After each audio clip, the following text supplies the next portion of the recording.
Hello friend, જય શ્રી કૃષ્ણ. મારી ચેનલમાં તમારું સ્વાગત છે. આજે આપણે બનાવશું ભરેલા મરચાં. તો ચાલો બનાવીએ. તમે જોઈ શકો છો અહીંયા આપણે 8 થી 9 મોળા મરચાં મોટા આવે એ આપણે અહીંયા લઈ લીધા છે. પછી આપણે છરીની મદદથી વચ્ચેથી આ રીતે આપણે એક કટ લગાવી દઈશું અને અંદરની જે આ જ રીતે આપણે બધા મરચાંમાંથી બી અને નસ અને તમારા મરચાં તીખા હોય તો તમે 2 મિનિટ માટે પાણી એની અંદર મીઠું નાખીને 2 મિનિટ માટે તમે પલાળીને રાખી શકો છો. જો તીખા હોય તો તમારે મોળા થોડાક કરવા હોય તો તમે અહીંયા જોઈ શકો છો. આ જ રીતે આપણે બધા મરચાંને રેડી કરી લીધા છે. મરચાંમાં મસાલો ભરવા માટે આપણે અહીં 1 વાટકો ચણાનો લોટ લઈ લીધો છે.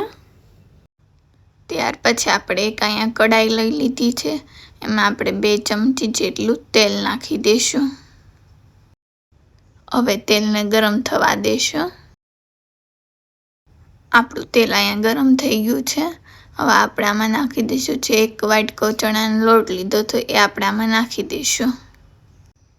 પછી આપણે આ રીતે હલાવતા જઈશું. એમ આપણે 2 મિનિટ માટે ચણાના લોટને શેકી લઈશું. તમારે ગેસની ફ્લેમ લો જ રાખવાની છે, નહીં તો ચણાનો લોટ બળી જશે. એટલે ગેસની ફ્લેમ લો રાખીને જ આ તમારે લોટ શેકવાનો છે. તમે જોઈ શકો છો અહીંયા 2 મિનિટ માટે આપણે શેક્યો હતો અને આપણો લોટ સારી રીતે શેકાઈ ગયો છે. અહીંયા આપણે શેકેલો લોટ એક તપેલીમાં લઈ લીધો છે. તમે જોઈ શકો છો.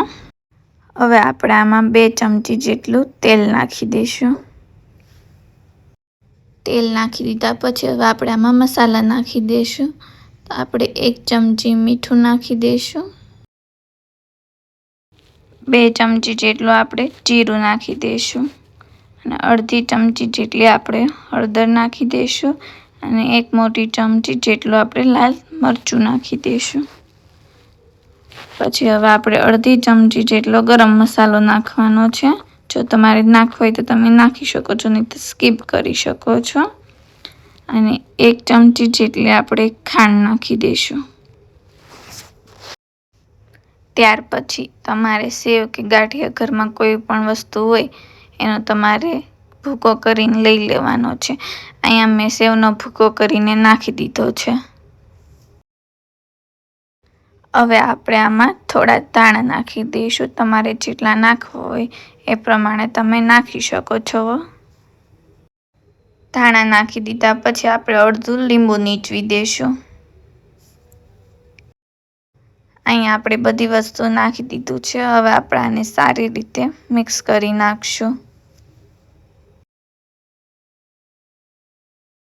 તમે જોઈ શકો છો અહીંયા આપણે મિક્સ કરી નાખ્યું છે અને આપણો આવો છૂટો એવો મસાલો રેડી થઈ ગયો છે.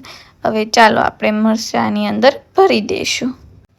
આપણે 1 મરચું લઈ લીધું છે અહીંયા અને થોડુંક આ રીતે ખોલીને મરચું એની અંદર આપણે મસાલો સારી રીતે ઉપર નીચે ભરી દેવાનો છે.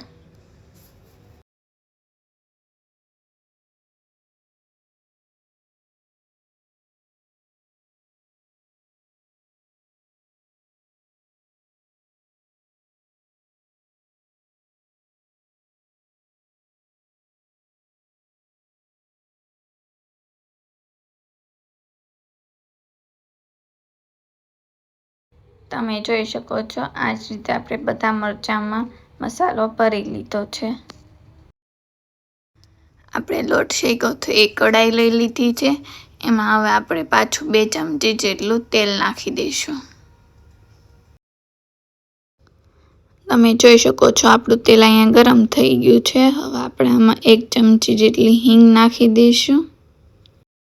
1 ચમચી આખું જીરું નાખશું. 1 ચમચી જેટલી આપણે રાઈ નાખી દઈશું. હવે આપણે રાઈ અને જીરુંને ફૂટવા દઈશું. તમે જોઈ શકો છો અહીં આપણે રાઈ અને જીરું ફૂટી ગયું છે. હવે આપણે આમાં મરચાં જે ભર્યા હતા એ બધા એક એક કરીને આ રીતે આપણે મૂકી દેવાના છે.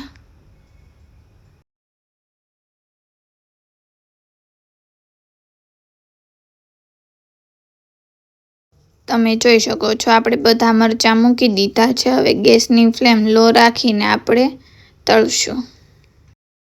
આપણા મરચાં મોટા હોય એટલે કાચા ન રહે, એટલે તમારે હંમેશા ગેસની ફ્લેમ લો રાખીને તમારે તળવા। આપણે 3 થી 4 મિનિટ સુધી આપણે એક બાજુ મરચાંને ચડવા દઈશું।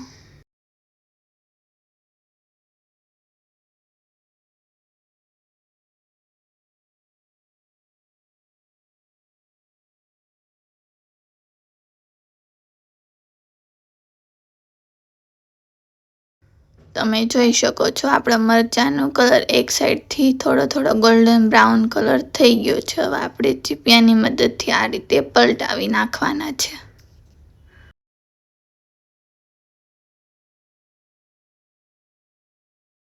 હવે આપણે બીજી બાજુ પણ 4 થી 5 મિનિટ માટે આપણે ચડવા દઈશું।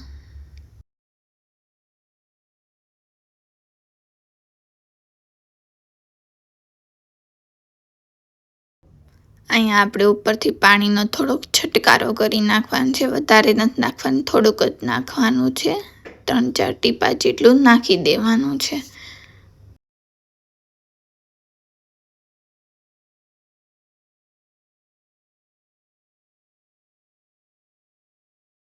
આ 6 મિનિટ થઈ ગઈ છે અને તમે જોઈ શકો છો આપણા મરચાં સારી રીતે તળાઈ ગયા છે અને આપણા મરચાં રેડી છે। હવે આપણે મરચાંને એક પ્લેટમાં સર્વ કરી લઈશું। તમે આ મરચાં જરૂરથી એક વખત ઘરે બનાવજો, જે ખાવામાં બહુ જ ટેસ્ટી અને શાક ન હોય તો પણ ચાલે એવા આપણા મરચાં રેડી થશે। જો ફ્રેન્ડ્સ મારો વિડીયો ગમ્યો હોય તો લાઈક કરજો। આવા જ નવા વિડીયો જોવા માટે સબસ્ક્રાઈબ કરજો। Thank you.